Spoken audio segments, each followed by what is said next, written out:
Hi everyone, today I am here to review Sins of Empire by Brian McClellan, the first book in the Gods of Blood and Powder series. I don't know how many are going to be in it, but I'm pretty sure it's going to be a series. Now this series is sort of a follow-on from the Powder Mage trilogy, and while I'm not going to spoil anything about the Powder Mage trilogy in this review, I would recommend reading the Powder Mage trilogy before picking up Sins of Empire or even looking at descriptions of it, because it does contain some spoilers.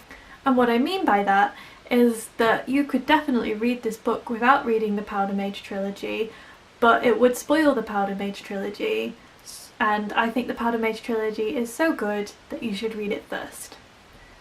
This book is set about 10 years later than the Powder Mage trilogy and takes place in Fatrasta rather than the Nine. It is very far away from the Nine.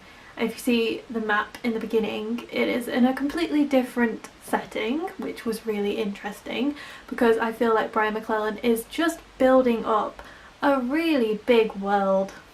I will say right now that overall I really loved this book. I'm not sure, but I may have loved it even more than the Powder Mage trilogy, which I really loved. So to me, McClellan is just getting better and better, and he is one of those authors that I will definitely recommend to anyone who likes fantasy.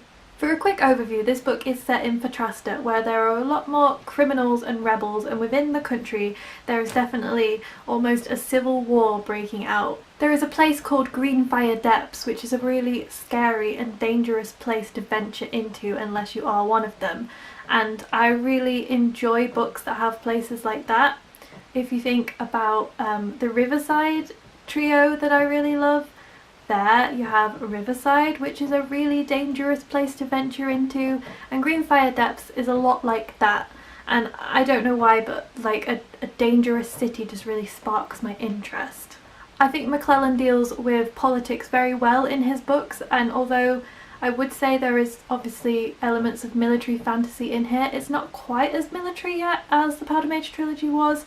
It started off a lot differently. It was a nice slow build for me, getting to know a bunch of new characters, and that's really good because it's really fresh and interesting when you do get some new characters, especially when they were characters as well developed as these ones were.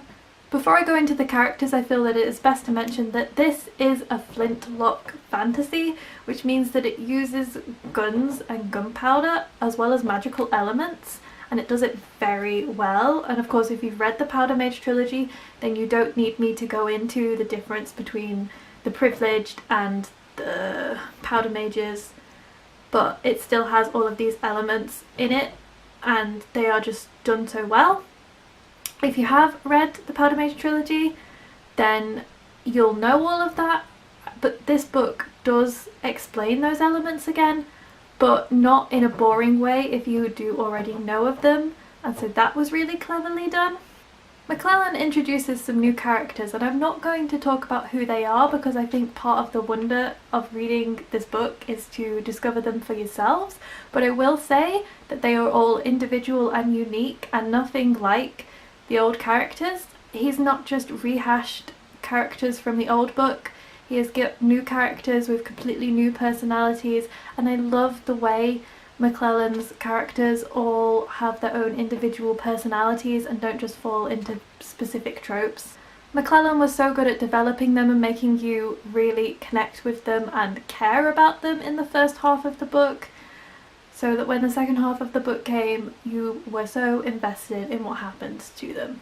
I will just mention Stike quickly because I think he's a fantastic character, but also for some reason I kept imagining him as Hugh Jackman as Wolverine, and I really don't think that fits his description, but I think it was because he's like really fierce and I imagined him like having the claws, but for no reason. He definitely does not have claws in this, but also he's kind of wounded and he's taking care of a small child, and it all just reminded me of Wolverine. And maybe it's because I take any excuse to think about Hugh Jackman, but you really didn't need to know that he's not Wolverine. But I just, if anyone has read it, then just, yeah, what do you think about that?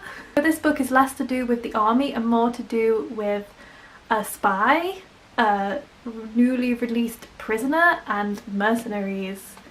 I will also mention quickly, I really like the way McClellan has developed in terms of women, because I know a few people had problems with the representation in Promise of Blood, but even in the other two Powder Mage books, women were really important and he started to write them really well. But in this book, I think it's especially fantastic because women are given very prominent and important positions in this book.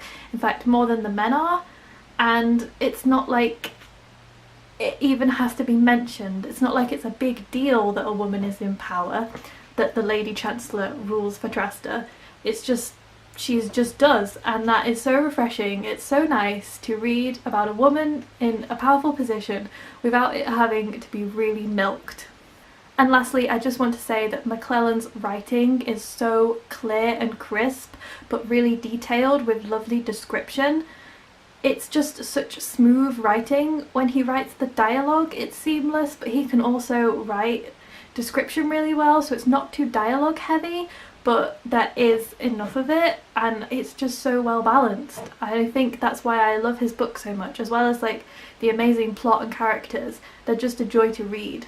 So if you can't already tell, I just think that this is a really good fantasy book, and McClellan is a fantastic fantasy author, and I can't wait for the next book he writes because I will immediately pick up and read anything that he writes, and I had to talk about this. And I hope that you give it a go and pick it up if you're interested in any of those things, because I'm sure you will enjoy it if you do.